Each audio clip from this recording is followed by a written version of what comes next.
Hey everybody, KC here. So there was a really interesting story the other day in the New York Times about glass wine bottles, which are a problem now to a degree they'd never been before. And go figure, it's related to things like supply chain and it's related to things like climate change, which seems to be the case for pretty much everything these days. Now, the Times makes the point that, and I quote, glass bottles have historically been the perfect containers for wine. They're inert and handily sealed, so wines can age and evolve for years free of influence. They're easy to transport and store, and a 750 milliliter bottle is the perfect size for two people. And yet glass bottles have never been more of a problem than they are today at a time of global trade disruptions and climate change. And here's something I didn't know, and I bet you didn't know either. China is a major source of glass wine bottles in the US, and the Ukraine is a major source of glass wine bottles for Europe. Bottom line on that, we're all screwed. Now, making glass wine bottles takes an enormous amount of energy, and the heavier the bottles, the more fuel is needed to make them, and that means more greenhouse gases are emitted. Now, the other problem is that glass wine bottles generally tend to be thrown out after they've been used. Now, sometimes they're recycled in the sense they go through recycling and they're crushed and stuff like that, and glass is used for other things. But what we really need to do is have a system like they had before World War II, where basically the glass wine bottles are returned and eventually refilled, cleaned, refilled, that sort of thing. Now, that all happened before World War II, but after that, people got turned on to convenience, and they just didn't want to go through all that trouble.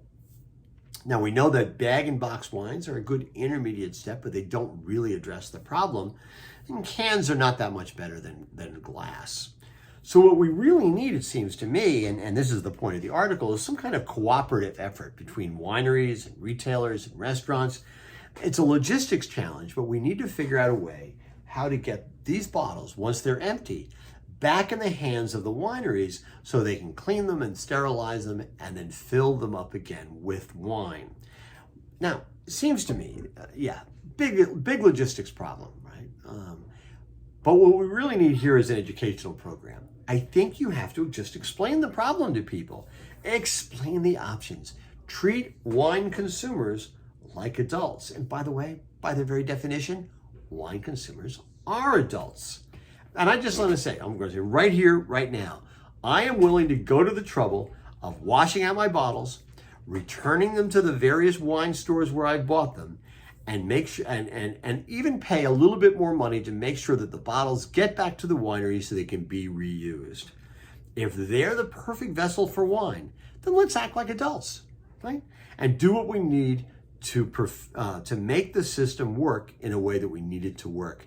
Let's make it more sustainable in a way that makes sense for the planet, as well as for those of us who love to drink wine. It's been a tough couple of weeks, right? We got a problem with parmesan. We got a problem with arborio rice for risotto. We got a problem with olive oil. You know, I'm just thinking we got to stand up and we got to say, I'm mad as hell. I'm not going to take it anymore, but I'm going to do what's necessary. I'm not just going to whine about the problem. Anyway, that's what's on my mind this morning. And as always, I want to hear what's on your mind.